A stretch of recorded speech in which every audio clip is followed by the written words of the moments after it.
होलिका दहन। होली त्योहार का पहला दिन फाल्गुन मास की पूर्णिमा को मनाया जाता है। इसके अगले दिन रंगों से खेलने की परंपरा है जिसे धुलेंडी, धुलंडी और धूली आदि नामों से भी जाना जाता है। होली बुराई पर अच्छाई की विजय के उपलक्ष्य में मनाई जाती है। होलिका दहन, जिसे छोटी होली भी कहते हैं, के अगले दिन पूर्ण हर्षोल्लास के साथ रंग खेलने का विधान है और अबीर गुलाल आदि एक दूसरे को लगाकर व गले मिलकर इस पर्व को मनाया जाता है। भारत में मनाए जाने वाले सबसे शानदार त्योहारों में से एक है होली। दिवाली की तरह ही इस त्योहार को भी अच्छाई की बुराई पर जीत का त्योहार माना जाता है। हिंदुओं के लिए होली का पौराणिक महत्व भी है। इस त्योहार को लेकर सबसे प्रचलित है प्रहलाद, होलिका और हिरण्यकश्यप की कहानी। लेकिन होली की केवल यही नहीं बल्कि और भी कई कहानियां प्रचलित है। वैष्णव परंपरा में होली को होलिका प्रहलाद की कहानी का प्रतीकात्मक सूत्र मानते हैं। होलिका दहन का शास्त्रों के अनुसार नियम फाल्गुन शुक्ल अष्टमी से फाल्गुन पूर्णिमा तक होलाष्टक माना जाता है, जिसमें शुभ कार्य वर्जित रहते हैं। पूर्णिमा के दिन होलिका दहन किया जाता है। इसके लिए मुख्यतः दो नियम ध्यान में रखने चाहिए। एक, पहला, उस दिन भद्रा न हो। भद्रा का दूसरा नाम विष्टिकरण भी है, जो कि 11 करणों में से एक है। एक करण तिथि के आधे भाग के बराबर होता है। 2, दूसरी बात, पूर्णिमा प्रदोष काल व्यापिनी होनी चाहिए। सरल शब्दों में कहें तो उस दिन सूर्यास्त के बाद के 3 मुहूर्तों में पूर्णिमा तिथि होनी चाहिए। होलिका दहन की पौराणिक कथा। पुराणों के अनुसार दानवराज हिरण्यकश्यप ने जब देखा कि उसका पुत्र प्रहलाद सिवाय विष्णु भगवान के किसी अन्य को नहीं भजता, तो वह क्रुद्ध हो उठा और अंततः उसने अपनी बहन होलिका को आदेश दिया कि वह प्रहलाद को गोद में लेकर अग्नि में बैठ जाए, क्योंकि होलिका को वरदान प्राप्त था कि उसे अग्नि नुकसान नहीं पहुंचा सकती। किंतु हुआ इसके ठीक विपरीत, होलिका जलकर भस्म हो गई और भक्त प्रहलाद को कुछ भी नहीं हुआ।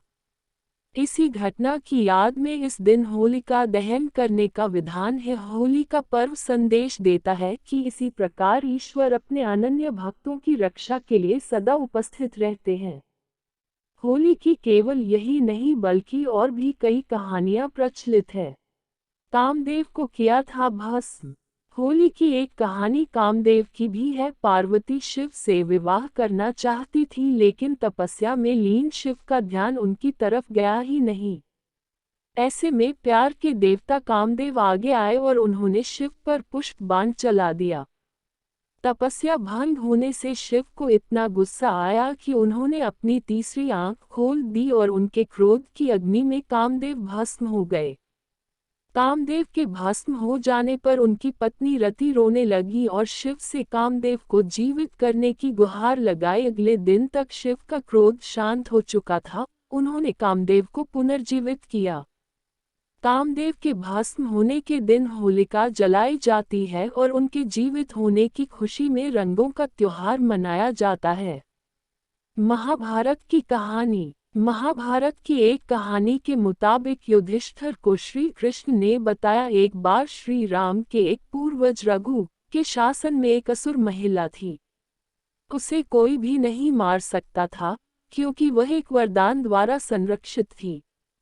उसे गली में खेल रहे बच्चों के अलावा किसी से भी डर नहीं था। एक दिन गुरु वशिष्ठ ने बताया कि उसे मारा जा सकता है यदि बच्चे अपने हाथों में लकड़ी के छोटे टुकड़े लेकर शहर के बाहरी इलाके के पास चले जाएं और सूखी घास के साथ साथ उनका ढेर लगाकर जला दें।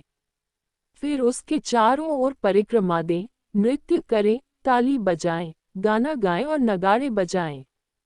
फिर ऐसा ही किया गया। इस दिन को एक उत्सव के रूप में मनाया गया, जो बुराई पर एक मासूम दिल की जीत का प्रतीक है।